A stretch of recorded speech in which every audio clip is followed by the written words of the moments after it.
Antes de comenzar con el video, te cuento que en Pálpitos entró en vigencia la promoción devolución 0-0 en partidos seleccionados. Si el mismo termina sin goles y tu apuesta es perdedora, te devuelven el importe de tu apuesta o línea en caso de tratarse de una combinada. Para conocer los partidos que están en promo, visita las bases sin condiciones en palpitos.bet.ar y con Pálpitos la diversión está en tus manos. Hola a todos, ¿cómo están? Bienvenidos nuevamente al canal. Hoy, muy contento por darnos otro lujo de los que nos venimos dando, un gran jugador español. La verdad que admiraba mucho su capacidad técnica y lectura de juego, así que es un enorme gusto poder charlar con él, de gran trayectoria también. Vamos a estar charlando un poco de todo esto. El señor Borja Valero. ¿Cómo estás, Borja? Un gusto grande de tenerte en el canal. Hola, ¿qué tal? ¿Todo bien? Encantado de estar contigo y poder compartir este momento hablando un poco de fútbol. ¿Cómo te encontramos hoy en día? Un poco en la parte de análisis deportivo, puede ser ahí en la televisión. Sí, hasta el año pasado he estado comentando partidos en televisión italiana del campeonato, pero este año lo he dejado, así que preparando otro tipo de proyectos y disfrutando mucho más de la familia que era ahora. Es complicado a veces en la vida del futbolista, ¿no? Esto de compartir tiempos, se pierden muchas cosas por el sacrificio que tienen. Sí, obviamente, sobre todo cuando los niños son pequeños. Tuve muy poco tiempo de estar tiempo con ellos y ahora estoy intentando pasar mucho más tiempo y disfrutarlos mucho más ahora que son un poquito más mayores. Pero bueno, es parte del sacrificio, como has dicho tú, del trabajo que tenemos, que es muy bonito y bueno, tiene también sus pequeñas partes negativas y hay que aceptarlas y saber sacar el lado positivo también de ese tipo de cosas. Y ahora, en lo que respecta a proyectos futuros vinculados al fútbol o por fuera. La mayoría más cosas fuera del fútbol, pero bueno, estoy intentando también preparar un proyecto de fútbol de categorías inferiores para niños. Espero acabarlo en 1 o 2 años, que esté bien hecho para presentárselo a equipos italianos y que puedan un poco trabajar como yo lo hice de pequeño en España, que creo que fue lo que hizo que hoy en día el fútbol español esté viviendo grandes momentos porque los equipos de sectores juveniles están haciendo todo muy bien. Porque ahí, conociendo un poco tu trayectoria, cerraste tu etapa futbolística en un equipo de la sexta división, ¿puede ser italiana? Sí, más o menos, sí. ¿Cómo fue pasar de la elite del fútbol a un equipo quizás de divisiones inferiores? Muestra un poco el amor al fútbol también esto, ¿no? Sí, fue un poco todo, fue volver al principio, ¿no? Jugar al fútbol otra vez por pasión, sin ningún tipo de presión, por ayudar a un club que es muy especial aquí en la ciudad de Florencia, que trabaja mucho a nivel social y quería dar una mano que fuera visible un poco al mundo. Yo creo que lo conseguimos y muy contento porque volví a jugar solo por divertirme, por el hecho de estar acompañado de la gente que iba a ver al equipo, que era mucha, por mi familia, por los compañeros, y era otra vez volver a cuando tenía 8 o 9 años, que me divertía mucho jugando al fútbol y sin la presión de tener que decir no, tengo que jugar bien porque si no, no voy a llegar a ser futbolista, o si no me van a criticar, o si no, no voy a ganar. Y lo viví en un modo muy tranquilo, muy divertido. Cuando estás en la elite del fútbol, jugando, competiciones internacionales, Champions y demás que te tocó jugar, ¿hasta dónde se disfruta? ¿O se siente más esta presión que contás? Es difícil separarlo. Empiezas a jugar al fútbol porque te mueve la pasión por este deporte, porque de pequeñito no es como ahora que todo el mundo tiene teléfono, computadora. No teníamos nada más que la pelota para divertirnos, así que lo vivíamos con muchísima pasión, pero llega un momento en el que todo cambia un poco y esa presión tienes que saberla llevar, no es fácil. Por suerte ahora hay muchos profesionales que te ayudan también a saberla llevar, pero es complicado y a veces la presión y sobre todo ahora mismo con el mundo que estamos viviendo desde el punto de vista de las redes sociales, es complicado y a algunos jugadores les sobrepasa. es difícil llevarlo, pero bueno, hay que intentarlo porque es parte también del ser profesional. Incluso tu debut futbolístico se da en el Real Madrid, con todo lo que implica el Real Madrid, ¿no? Sí, con todo lo que implica el Madrid, que es mi equipo desde pequeñito. Era un gran fan antes de llegar al Real Madrid cuando llegué con 11 años y terminar consiguiendo debutar con el primer equipo, aunque fuera poco, fue un motivo de orgullo increíble y más rodeado por esos futbolistas que tenía en el vestuario, ¿no? De esa época maravillosa de los Ronaldos, Zidane, Roberto Carlos, etcétera, que es algo que no me olvidaré jamás y que fue una experiencia única. ¿Qué recordás de ese momento? Se me venía a la cabeza los galácticos que le llamaban, Sí. De Beckham, Ronaldo, Roberto Carlos, ver esos monstruos futbolísticos. ¿Tomaste consejos? ¿Eran alguien cercano o era más de respeto la relación? Bueno, a mí me enseñaron que cuando llegabas al primer equipo y eras un chaval joven tenías que estar en tu sitio calladito, escuchar mucho y hablar muy poco. Así que yo seguí ese ejemplo. Es verdad que algunos eran muy, muy buena gente, enseguida te hacían sentir bien, te aconsejaban. Y bueno, hay otros que un poco menos, pero la verdad que fue una gran experiencia estar rodeado de ese tipo de jugadores y aprendí muchísimo en el poco tiempo en el que tuve la posibilidad de estar cerca de ellos. Aprendí mucho y lo disfruté mucho. Es una experiencia que igualmente no podré olvidar nunca. Me imagino en los entrenamientos las cosas que hacían. No te puedes ni imaginar, es una locura cuando ibas a entrenar y Zidane hacía ese tipo de controles, o Ronaldo, el fenómeno, cambiaba de ritmo y pasaba a 3 o 4 con una facilidad increíble. Me preguntaba a mí mismo, ¿qué estoy haciendo aquí? ¿Por qué yo estoy aquí? ¿No? Pero bueno, también me hacía llenar de orgullo porque si yo estaba ahí, algo tendría que tener yo también. Así que para mí fue un placer, aprendí mucho, pero entrenar al lado de ellos era una maravilla porque parecían de otro planeta, de verdad. ¿Es difícil para el canterano del Real Madrid, en este caso, asentarse por esta política de compras de estrellas y demás? Sí, obviamente. El Real Madrid tiene una exigencia máxima, que es la de ganar siempre. No hay otra opción. Eso lleva a que los presidentes busquen a los mejores jugadores del mundo y los mejores jugadores del mundo, obviamente, quieren jugar en un club como el Real Madrid porque es el mejor club del mundo o uno de los mejores clubes del mundo. Entonces, para el canterano, para el que viene de abajo, es complicado, es difícil hacerse su hueco, pero siempre hay la posibilidad y uno sueña por eso y yo lo intenté todo lo que pude.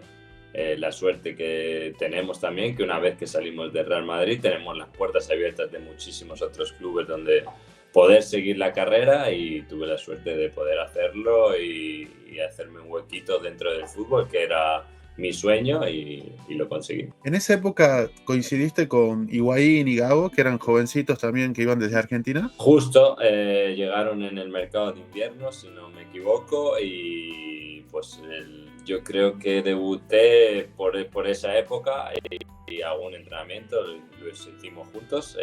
Sí, llegaron, eran jovencitos. El Madrid tenía muchísimas esperanzas en los dos. Luego cada uno ha hecho la carrera que ha hecho, pero la verdad que eran jóvenes y tenían muchas ganas, se veía, y dieron una gran contribución a ganar el título de Liga ese año. Ahí se te da la oportunidad de ir a Mallorca, ¿no? Donde empezás a mostrar ahí el potencial que, bueno, tenías y que quizás en el Madrid estaba un poco tapado. Empezaste a mostrar ahí cómo fue esa etapa en el Mallorca. Increíble, era algo que necesitaba salir de Madrid, salir de casa, empezar a vivir solo, vivir una experiencia de vida más que de fútbol. Y todo eso hizo que fuera una experiencia fantástica, ir a la isla de Mallorca, encontrarme con grandísimos jugadores que me hicieron aprender muchísimo, muchos de ellos argentinos, y enseguida tuve la posibilidad de entrar siempre un poquito más hasta que me convertí prácticamente titular. Y fue un momento que cambió mi vida, cambió mi carrera, porque desde ahí no paré nunca más de jugar en cualquier sitio donde fui. Ahí en ese Mallorca estaba Scaloni, ¿puede ser? Estaba Scaloni, el actual entrenador de la selección argentina, estaba el Caño Ibagaza, estaba Gabo Jonás, estaba Guille Pereira, Lux, ¿puede ser? Germán Lux, había muchos argentinos, algún uruguayo, la verdad que el asado estaba a la orden del día en ese equipo. El asado y el mate, me imagino. El mate, el asado, el fernet, la verdad que fue un año muy, muy divertido. Borja, y ahí, bueno, justo mencionábamos a Scaloni, que terminó, bueno, está haciendo un gran trabajo en el seleccionado argentino. ¿Se ve el potencial de futuros entrenadores cuando lo tenés de compañeros? ¿Se ve que podrían llegar a ser lo que terminaron siendo como entrenadores? No se ve si van a tener éxito como entrenadores, pero se ve si tienen la capacidad para ser entrenadores. Y Scaloni era uno de los que ya se veía en el vestuario por su modo de actuar con nosotros y en el campo que podía ser entrenador en el futuro, porque no estaba nunca callado, daba muchas órdenes dentro del campo y yo creo que esas son cualidades que dicen que uno puede ser entrenador. Luego, que uno tenga la suerte de tener éxito, no se sabe, pero la verdad que se veía que tenía algo diferente y que podía ser entrenador cuando acabara su carrera como futbolista. Bueno, en el canal tuve la posibilidad de hablar con varios compañeros de Scaloni y la mayoría lo define como el bromista del grupo, el jodón, como se dice en Argentina. No sé si lo vivías así. Sí, de hecho tenemos bastantes anécdotas de ese año porque siendo así a algunos compañeros no les gustaba mucho ese tipo de bromas y tuvieron alguna discusión siempre en plan de broma, pero la verdad que sí, se veía, era bastante jodón como dices tú. Ahí, bueno, lo que jugaste, lo que fue fútbol español, el fútbol italiano, que ya vamos a hablar también, que tuviste un gran paso, y también en el fútbol inglés, 3 de las mejores ligas del mundo. ¿Qué tiene cada una en especial? ¿En qué se diferencian? ¿Qué cualidad tiene cada una? Bueno, yo creo que sin entrar mucho en el detalle, podríamos decir que la liga española es la más técnica, la liga inglesa es la más física y la liga italiana es la más táctica. Esto como algo básico. Sí es verdad que la liga inglesa ha cambiado mucho en los últimos años, sobre todo porque han venido técnicos extranjeros que les gusta jugar al fútbol, entonces se ve mucho más fútbol, pero sigue siendo ese tipo de fútbol un poco más rústico, más fuerte. Los árbitros pitan poco. En España se trabajaba mucho menos la parte táctica y se dejaba mucho a la interpretación del futbolista. Si uno tenía talento, lo desarrollaba en el campo y nadie te decía nada por ello. Y en Italia todo lo contrario. Se preparan los partidos desde el punto de vista táctico lo primero, y si tú encajas con tus características dentro de esa táctica, va bien, si no, a veces es complicado. Por tu perfil de jugador, ¿encajaste muy bien en la liga italiana? ¿Crees que fue la liga que más te sentiste mejor, digamos? Bueno, creo que la española sería la más adapta a lo que es mi estilo de fútbol, pero tuve la suerte de encontrarme un entrenador, como fue Vincenzo Montella, que nos dejaba hacer lo que queríamos. Teníamos jugadores todos de características técnicas importantes y no nos cerraba a un trabajo táctico, nos dejaba mucho hacer lo que queríamos. Entonces hicimos un fútbol muy divertido, muy técnico, que llamó mucho la atención en esos primeros años y así tuve la capacidad de adaptarme mucho más rápido. Es verdad que luego durante mi carrera, durante los años en Italia, me encontré entrenadores mucho más tácticos como Antonio Conte, el actual entrenador del Napoli, que era muy diferente, pero bueno, ya estaba adaptado, ya sabía lo que era el fútbol italiano, el saber la lengua te ayuda también, el idioma, a adaptarte mucho mejor a ese tipo de cosas y bueno, tuve esa suerte. Se habla mucho, bueno, del fútbol moderno, como muchas veces que está todo muy automatizado, como que se pierde a veces esa soltura que quizás encontraste con este entrenador de que daba estas libertades. ¿Es importante para el jugador esta libertad también para decidir? Para mí es primordial, pero como tú has dicho, cada vez se ve menos. Yo creo que si tuviera que salir a día de hoy a jugar al fútbol, si tuviera 18 o 20 años y tuviera que ser hoy futbolista, a lo mejor no lo hubiera conseguido, porque con las características que hoy en día tiene el fútbol, a lo mejor las mías no se adaptaban muy bien a lo que se exige ahora en el fútbol. Es muy físico, y a lo mejor yo no hubiera tenido capacidad para haber jugado en este tipo de fútbol. Para mí es fundamental que el futbolista pueda meter en el campo todo el talento que tiene, toda su imaginación. Me enamoré de este deporte por ver a futbolistas que hacían eso con muchísima facilidad, y creo que últimamente se ven cada vez menos futbolistas de este tipo, y eso para mí a la larga en el futuro será un problema. Eso te iba a comentar, que se habla de que se perdieron este tipo de jugadores como tu perfil. En Argentina se habla mucho de Riquelme, por ejemplo, que ya no existen los Riquelmes. Bueno, en tu característica se va perdiendo un poco todo por esto también. Sí, obviamente. Riquelme es uno de esos jugadores que era increíble poder verlo en la televisión, un jugador que no era muy rápido, pero que dominaba el partido y se hacía lo que él quería, él metía el ritmo. Y yo creo que ese tipo de futbolistas es a los que al final desde casa queremos ver, y los que te hacen tener todavía más pasión y los que te hacen disfrutar de este deporte. Está claro que el fútbol ha cambiado, que puede ser mucho más físico, pero creo que al final el que te hace enamorar, el que te hace saltar del asiento, es el jugador que hace algo diferente. Y ahora hay mucho menos. Yo creo que vi un vídeo hace poco de la lista de los 30 primeros del Balón de Oro en el 2005, y me venían ganas de llorar porque el nivel era increíble, y ahora yo creo que se ve un poco menos todo ese talento. Por suerte todavía sale, pero se ve menos. Bueno, y hablando un poco de Riquelme, estuviste en el Villarreal, donde, bueno, Riquelme fue alguien emblemático, y también te tocó estar en los primeros planos jugando competiciones internacionales y demás. ¿Cómo es el Villarreal? ¿Cómo fue esa etapa? Bueno, Villarreal es un sitio fantástico. Es un sitio fantástico para jugar al fútbol, para crecer, porque es un sitio con poca presión, es un pueblito pequeño de la costa valenciana, y estuve muy bien, muy a gusto, rodeado de un equipo fantástico. El presidente, la verdad, que trata a todos como una familia, y es un sitio en el que me divertí mucho y que creía que podía prácticamente estar la mayoría de mis años como futbolista allí, porque se vivía bien y te dejaban disfrutar del fútbol mucho. Tuve la suerte de estar rodeado de grandes compañeros allí también. Hicimos un año fantástico, como has dicho, en el que pudimos jugar en competiciones europeas, llegar lejos, hacerlo bien. Y luego el problema fue que el año siguiente, con muchas lesiones, bajamos a segunda, y ahí me planteé el hecho de que estaba en el mejor momento de mi carrera y que quería seguir jugando en primera, y por eso no continué allí, pero creo que era un sitio para poder estar mucho tiempo.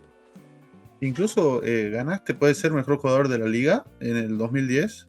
En el 2010, una revista importante de fútbol que es Don Balón me dio como mejor jugador español, sino bueno, son cosas que te hace estar orgulloso de lo que hiciste durante una temporada, pero bueno, este deporte tiene poca memoria, y enseguida hay que seguir adelante, seguir repitiendo las cosas una y otra vez bien, porque enseguida te pasan por encima. Tuviste niveles muy altos en lo individual, y bueno, a nivel selección te toca competir, digamos, con una generación que también era muy buena, ¿no? Los Xavi, los Iniesta. Quizás eso te perjudicó un poco, entre comillas, pensando un poco en la selección. Bueno, siempre digo que fue mala suerte y suerte al mismo tiempo, ¿no? Porque tuve la mala suerte de coincidir con los mejores centrocampistas seguramente de la historia de España, pero tuve la suerte de poder vivirlo como aficionado y disfrutarlo y ganar un mundial, debutar en esa época también con ellos al lado. Tuve la suerte de jugar un partido con la selección y estar rodeado de esos grandísimos futbolistas. Y bueno, si hubiera sido mejor futbolista yo, hubiera estado yo a su puesto, así que no me puedo quejar, es algo que tuve que vivir. Seguramente en cualquier otra selección del mundo hubiera ido muchísimas veces, en esa no tenía espacio porque el nivel era muy, muy alto. Realmente ese mediocampo quedó muy marcado por el nivel, no era increíble. Xavi, Iniesta y Busquets, se me vienen a la cabeza, los campeones del mundo, eran otro nivel. Sí, nivel altísimo, y no solo Xavi Alonso, Cazorla, Cesc Fábregas. Yo creo que al centro de campo el nivel era demasiado alto, pero bueno, tener la suerte de haber estado cerca, de que te pusieran entre los posibles que pudiesen ir a esa selección, para mí ya era algo muy importante, y bueno, lo disfruté como aficionado, aunque no pude hacerlo como futbolista. En Fiorentina encontraste tu lugar en el mundo, tu equipo, sos muy querido ahí, también te tocó clasificar a competiciones europeas, hiciste buenas campañas. ¿Es tu equipo, digamos, lo podríamos decir? Sí, yo creo que lo has definido perfectamente en la primera frase, es mi lugar en el mundo. Algo que no me hubiera esperado nunca. Como te dije antes, yo creo que en mi cabeza decía que en Villarreal hubiera estado muchísimo tiempo. Por circunstancias bajamos a segunda división y tuve que salir. Y el que más ganas puso, gracias a que había un director deportivo español, fue la Fiorentina. Y vine a esta ciudad en la que no había estado nunca y todavía no me volví a marchar. Aparte de un paréntesis en Milán por 3 años, aquí seguimos. Así que te estoy hablando desde Florencia y es mi lugar en el mundo, en el que disfruté muchísimo jugando al fútbol, en el que la gente me tiene un grandísimo cariño. Todavía hoy, cuando paso por la calle, todo el mundo me saluda y me recuerda los momentos que vivimos en el campo. Y yo creo que no hay mejor cosa al final que el reconocimiento de la gente. No gané nunca un trofeo en ningún sitio, pero todo el mundo tiene grande respeto y admiración por lo que hice en el campo, y eso para mí es motivo de orgullo. Incluso, bueno, fuiste al Inter y volviste, ¿no? A la Fiore, también te tocó ir y volver, digamos. Sí, por motivos que se escapaban de mi control. No tuve una relación muy buena con el último director deportivo que tuve en la Fiorentina, y tuve que marchar, y me llamó el entrenador del Inter, así que tuve la suerte de vivir una experiencia única, como es ir a un club muy histórico, con grandísimos futbolistas y con un grandísimo pasado, y fue un orgullo. Me lo pasé muy bien también en Milán, pero luego tuve la suerte de poder volver a Florencia y acabar mi carrera con la camiseta que seguramente me ha dado más a nivel emocional. Así que nada, muy contento y muy orgulloso de haber vuelto y de poder colgar las botas en el sitio que amo. Ahí en Inter estaban en un proceso de reconstrucción, digamos. El Inter venía sin clasificar a Champions, bueno, empiezan a lograr estas cuestiones. Finalmente el Inter, años después de ustedes, llega a final de Champions. Fuiste parte de la construcción, podríamos decir. ¿Cómo fue todo eso? Sí, yo creo que fue así. Eso fue lo que nos pidieron cuando nos ficharon. Estaban saliendo de un momento económico complicado, de un momento difícil desde el punto de vista deportivo. Como has dicho, no clasificaban para Europa, y fuimos llamados un poco para intentar devolver al Inter al sitio que merecía. Un club histórico no podía no estar jugando Champions, y estando en la lucha por las mejores cosas en Italia. Fuimos parte de esa reconstrucción, y así todavía lo recuerda la gente ahí, y me da gracias por haber sido ese puente que llevó a conseguir ahora títulos y estar luchando con los mejores. Como has dicho, jugar una final de Champions no se consigue todos los días, y hace poco estaban ahí y siguen compitiendo en Champions League con los mejores clubes de Europa a su mismo nivel. Entonces, contento de haber vivido esa experiencia, haber sido parte, un granito de arena del nuevo Inter, y feliz de haber sido jugador interista. Y el clásico de Milán, un clásico especial también, ¿no? Con una historia muy grande. Increíble, increíble. La verdad que la primera vez que tuve la posibilidad de jugar el derbi de Milán, no me lo esperaba así, lo había visto siempre en la televisión, y recorrer el pasillo que te lleva hasta el campo y salir al estadio con el ambiente que hay ese partido es una cosa única y que fue muy divertida. Además tuve la suerte de en Liga, en los 3 años que estuve, no perder nunca un derbi, así que fue fantástico. Es un ambiente que recomiendo a todo el mundo del fútbol, si tiene la posibilidad un día de poder ir a un derbi de Milán, que vayan porque lo van a pasar bien. Incluso convertiste, ¿no? En el clásico, recuerdo un gol por ahí. No ¿No? tuve la suerte de marcar, pero vivimos algunos partidos muy divertidos, sobre todo que en el primero que ganamos 3-2 con triplete de Icardi. Fue un partido muy bonito y que disfrutamos mucho. Y luego una remontada, creo, con Conte, pero no sé si jugué ese partido, pero que íbamos perdiendo 2-0 en el primer tiempo y acabamos ganando 4-2. Fue un partido espectacular. Bueno, por el canal tuve la suerte de charlar con el gran Pupi Zanetti, con Javier Zanetti, quien estaba en el club en ese momento, si no me equivoco, ¿no?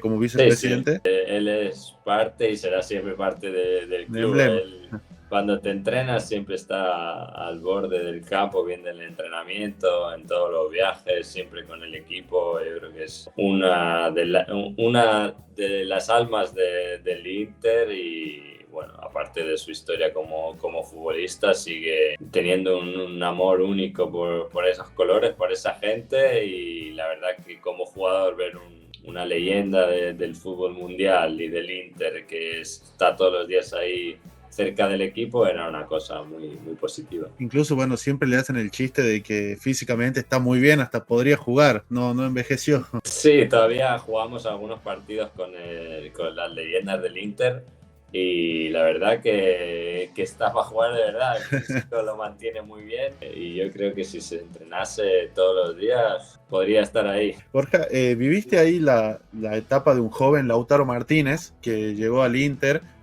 Bueno, hoy ya es un emblema del Inter, en el seleccionado argentino también es una pieza muy importante. ¿Cómo viste ese proceso de Lautaro, vos que viste su llegada reciente a Europa? Bueno, le vi llegar como un joven con mucho entusiasmo, muchas ganas de querer hacer bien, pero al principio tenía poco sitio porque el míster jugaba solo con un delantero y Icardi estaba haciendo muchísimos goles, así que le tocaba esperar. Era un poco impaciente y se sentaba al lado mío cerca en el vestuario, así que intentaba ayudarlo en esa parte, ¿no? En decirle que tuviera un poco más de paciencia, que siguiera trabajando, que su momento iba a llegar porque la calidad se veía en los entrenamientos. Así que en cuanto tuvo la ocasión de demostrar, yo creo que es lo que estamos viendo hoy en día en el campo. Un jugador que tiene mucho liderazgo, el capitán del Inter y encima, sobre todo el año pasado, hizo muchísimos goles, así que estoy contento de que haya tenido este crecimiento dentro del Inter y dentro de la selección argentina. Ya ha sido campeón del mundo y campeón de América, espero que pueda seguir disfrutando del fútbol como lo ha hecho en los últimos años. Algo que siempre me llamó la atención de Lautaro, sumado a las cualidades futbolísticas que tiene, es el grado de madurez que tenía y que tuvo siendo chico también. Zanetti nos contaba de que en Inter impresionó mucho un partido que él en Argentina hizo 3 goles y cuando hace la conferencia de prensa dice que fue un partido malo para él porque no bajó algunas pelotas, porque fue impreciso y acababa de hacer 3 goles. La verdad que ese nivel de competitividad que lo mantiene también tan vigente. Sí, lo vi ese vídeo, me hizo gracia, lo vi y sí, él es así. En los entrenamientos, incluso sabiendo que no iba a jugar, iba a 1000 por hora. Chocaba con todo, con los más grandes, con todo. No tenía ningún miedo, se veía la ganas de hacerse un huequito y perseguir su sueño, el de venir a Europa y ser uno de los mejores delanteros que pudiera ser. Y mira, hace pocos días lo vimos en la gala del Balón de Oro y todavía tiene modo de crecer. tiene delante joven y tiene todavía capacidad de mejorarse y quién sabe todavía de lo que puede hacer en el futuro. En toda tu trayectoria te tocó enfrentarte alguna vez contra Leo Messi, incluso en alguna conferencia puede ser que dijiste que si tuvieras que elegir, preferirías que no juegue. Era muy difícil jugar contra él. ¿Qué significaba enfrentarse a Messi? Mira, lo vivo desde muy pequeño a Leo Messi. La verdad que cuando ya estaba cerca de debutar con el primer equipo y nosotros estábamos en categorías inferiores, y ya se oía hablar de este Lionel Messi que estaba llamando muchísimo la atención en juveniles, y luego me tocó sufrirlo mucho cuando llegué a ser profesional. Tengo un vídeo muy gracioso de cuando jugué con el Mallorca en el Camp Nou, que de hecho ganamos en el Camp Nou. Leo Messi creo que era su primer o segundo año que jugaba en el primer equipo y le di una patada para poder pararlo. Increíble. Y casi me pide perdón él a mí cuando le había dado una patada increíble. Pero bueno, era sufrir mucho. Cuando él tenía la pelota siempre tenías que ir en 2-3 a intentar cubrirlo y aún así no sabías si de ahí iba a salir y te la iba a liar. Un jugador único que sabía salir de cualquier situación. En cualquier momento tenía la capacidad de dar una asistencia para el gol o él mismo hacer gol, así que era un sufrimiento, la verdad, cada vez que teníamos que ir al Camp Nou a jugar contra Leo. Y me imagino, ¿no? La velocidad para tomar decisiones, eso me parece que lo hace indescifrable también. Es impresionante la capacidad de ir a esa velocidad con la pelota pegada al pie, que eso le deja decidir en el último momento cualquier tipo de cosa. Y cuando él la tiene pegadita a la izquierda, dice, no, le dejo en la parte izquierda porque va a ir siempre a la izquierda, voy a taparle ahí y cuando le tapas ahí te va por la derecha y cuando tapas la derecha te sale por la izquierda, si no te cambia el ritmo, si no te para la pelota.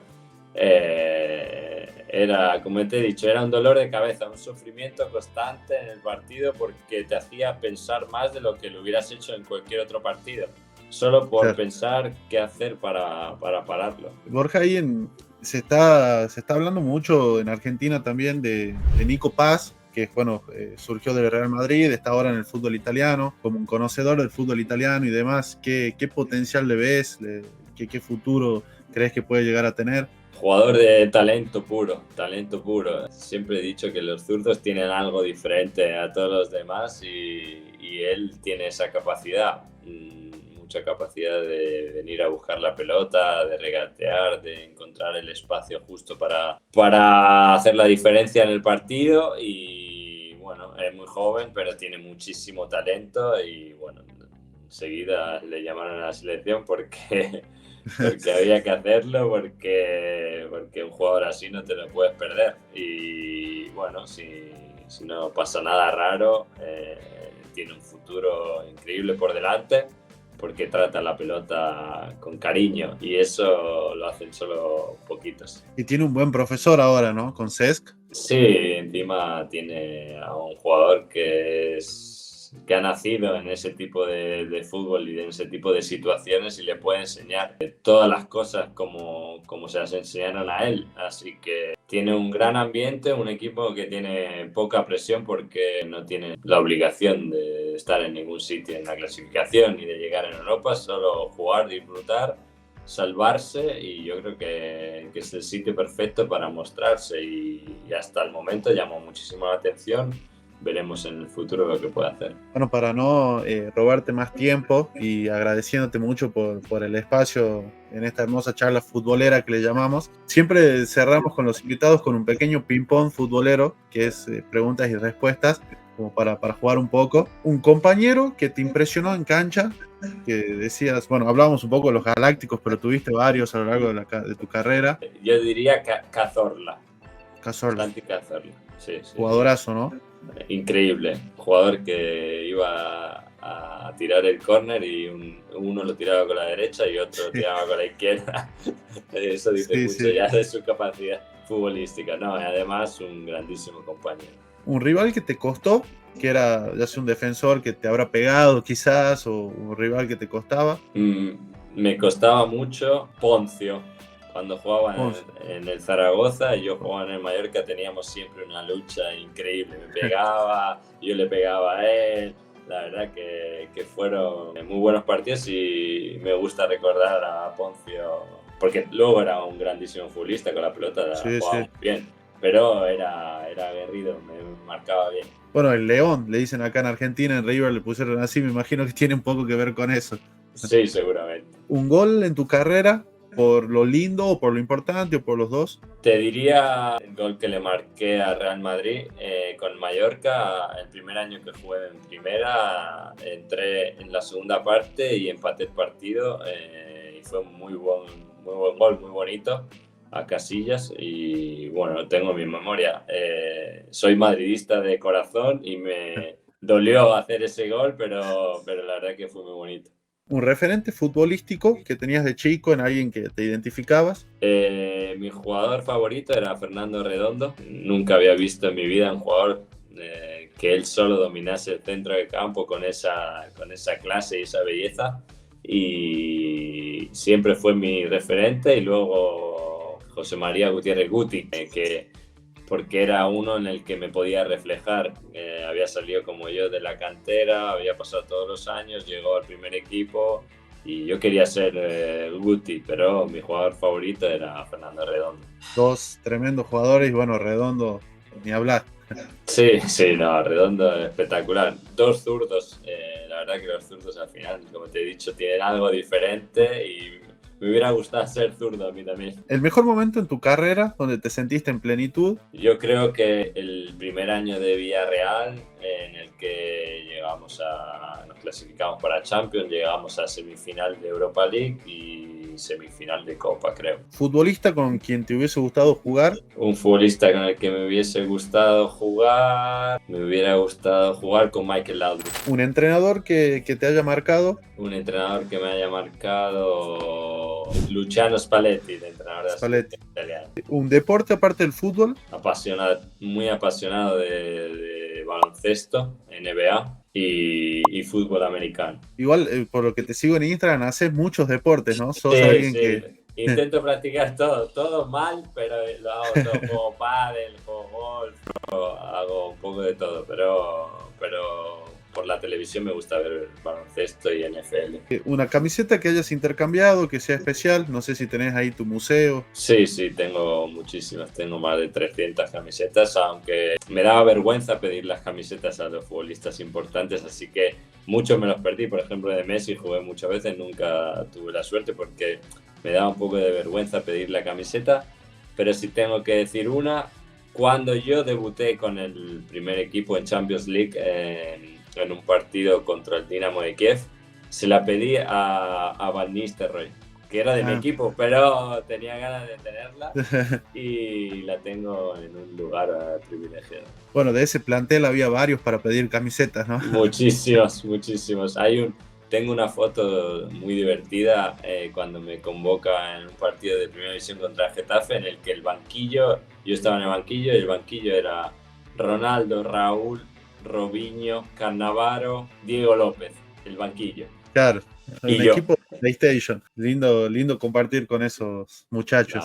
Increíble, cuando salimos al descanso a tocar un poco la pelota, Robinho hacía jueguito con la pelota, se la tiraba por encima de la cabeza y me la pasaba a mí otra vez como diciendo, venga, hazme algo. Y yo tocaba 1, 2 veces y se la pasaba a él.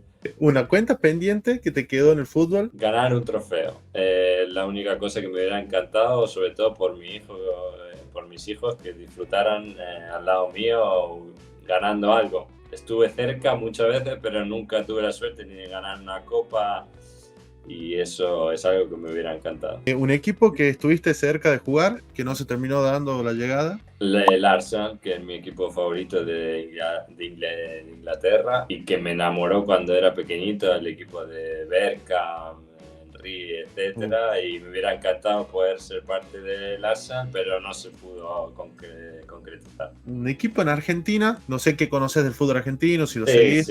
Sí, lo conozco y te digo que he estado en el estadio de Boca una vez, pero no había partido, solo a verlo, y tiene que ser espectacular poder vivir un partido de ahí, pero me enamoré del payasito Aymar, del River de Aimar y Saviola era algo que me gustaba mucho ver, así que estoy ahí entre River Boca, es difícil elegir, pero la verdad que el payasito Aimar era uno de mis jugadores favoritos y me encantaba ver los partidos que daban a las 3 o 4 de la mañana en España del fútbol argentino. ¿Lo veías a River por Aimar en esos horarios? Sí, cuando podía, escondido, sin que mi madre me iba a la cama, me ponía el despertador, me levantaba, iba al salón y veía los partidos del fútbol argentino que ponían. Además los ponían con la voz original del comentarista argentino, algo que me encanta.